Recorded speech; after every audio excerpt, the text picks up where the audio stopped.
Sound of Music returns to TCM. This is kind of a big deal. A few months back, it aired on TCM for the very first time. It's a big deal because some of these big movies are just really, really hard to get. They've tried to get The Godfather over several years and they've been able to do it, but due to like weird contract overlaps, underlaps, they haven't been able to like secure it for like long-term syndication situations. Sound of Music's very similar, not just now because it's owned by Disney, but it's always just been this giant juggernaut film. For many a time, it was the 20th Century Fox film. It's the one that ostensibly saved them from bankruptcy. That's actually a very fun story. Somewhat recently, we also talked about the film Cleopatra, the 1963 with Elizabeth Taylor.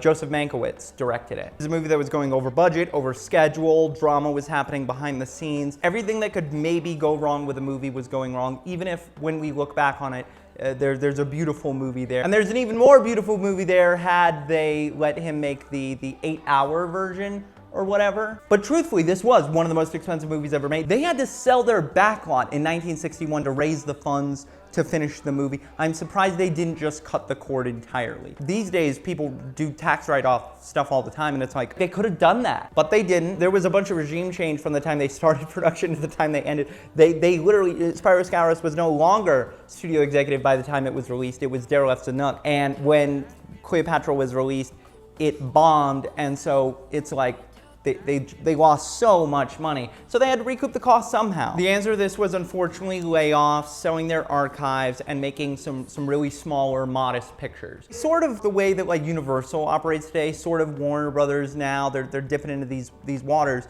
But the consensus, the logical idea of mid-budget, low-budget movies, and then a couple big blockbusters. And they're safe bets, but also like, you know, real auteur pieces. Oppenheimer is a Christopher Nolan film first and foremost, but it's also a 4-quadrant success. It's also like a historical epic. It's doing a lot of things that are unconventional, but ultimately the math like checks out to be like, oh, audiences are gonna love that. I think the similar case in the early 60s, late 50s is very much a big budget musical. Rodgers and Hammerstein had already made a name for themselves, particularly with this musical on Broadway. And in 1962, Richard Zanuck hired Ernest Lehman to write the script, and kind of the rest is history. I mean, the most impressive thing is that Julie Andrews, Mary Poppins didn't exist yet. They got to see some test footage of it, but like they didn't like know the hit that it was gonna be. And Julie Andrews was their first choice, but they were going off completely on her work in like My Fair Lady on stage. Mary Poppins was her first starring role in a feature film. They nabbed her for Sound of Music, and so it's like the perfect match made in heaven miracle.